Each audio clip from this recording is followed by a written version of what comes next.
One of the most interesting projects that the Buffalo Philharmonic has ever embarked upon is our exploration of the music of Marcel Tyberg, a composer completely unknown, except to one gentleman in Buffalo. The story is almost an example of fact being stranger than fiction, and it's evolved over 10 years. I remember conducting a rehearsal in Buffalo Philharmonic at Kleinhans about 10 years ago, and came off stage at the end of rehearsal, went back to my dressing room, and standing outside my dressing room, wearing a raincoat, it was a very rainy day, I remember, and dripping with rain, was an elderly gentleman carrying a huge shopping bag, a person I had not met before.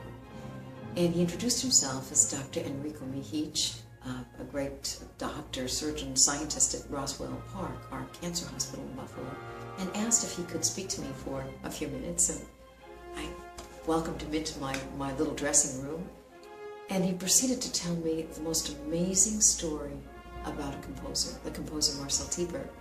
It seemed that Dr. Mihic, Henry, had been a student when he was a young boy of Marcel Tyberg.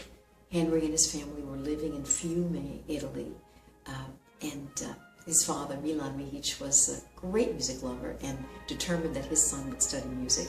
And he found him a teacher. He found him a teacher in a young Viennese man who'd come to work in Fiume, Marcel Tyberg, and hired him to teach his son piano and theory and composition in a very intense way. Henry remembers having lessons 2 or 3 times a week, having Marcel Tyberg come to the house, often have meals with his family, and Henry spoke of him with such love and such admiration. He told me he was a composer mostly, I mean, although he made his living largely as a teacher, and he would write music also for the dance band in the hotel, but he was a serious composer at heart. And Henry remembered Tyberg playing on the piano little bits of his symphonies and his serious work, and how his face would look when he played this music. Henry obviously adored this man, and he told me that a tragedy had ensued. Of course, this is during the 40s in Italy. Marcel Tyberg's mother had followed the law and declared that they had a great-grandfather who was Jewish, which really sealed the fate of Marcel Tyberg. And when he realized he was going to be taken away by the Nazis, he came to the Mihic family with all of his scores, his symphonies, his masses, his chamber music, and asked if they would take care of them for him while he was gone, and then he would come back and retrieve them. The Mihic family took them with great sadness, but they took the music. Marcel Tyberg never returned. It's documented that he was killed at Auschwitz on December 31st, 1944. And the Mihic family took the charge of this music very seriously. They themselves were forced to flee Italy when the communists came into Fiume and it became part of Yugoslavia.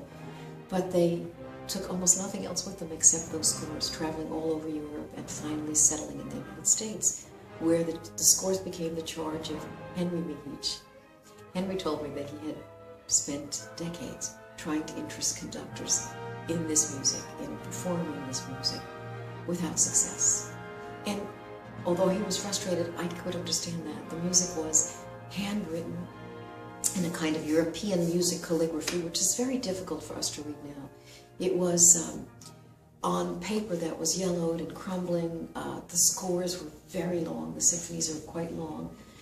It would have taken a very long time to look at this music. And when Henry asked me, I have to admit I had just a little bit of alarm, because I knew how many scores I was studying for my concerts. But there's something very compelling about Henry's love of this composer and about this mystery too, the mystery of this music. What was it like?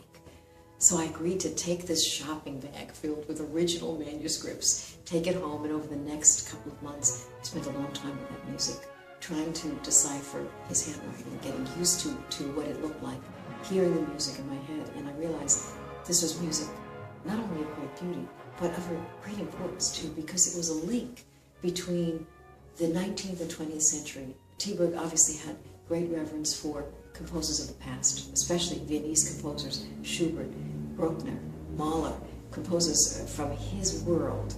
But he was pushing us into the 20th century as well, in some tremendous creativity that he showed in these new ideas, new harmonies, new structures in his music.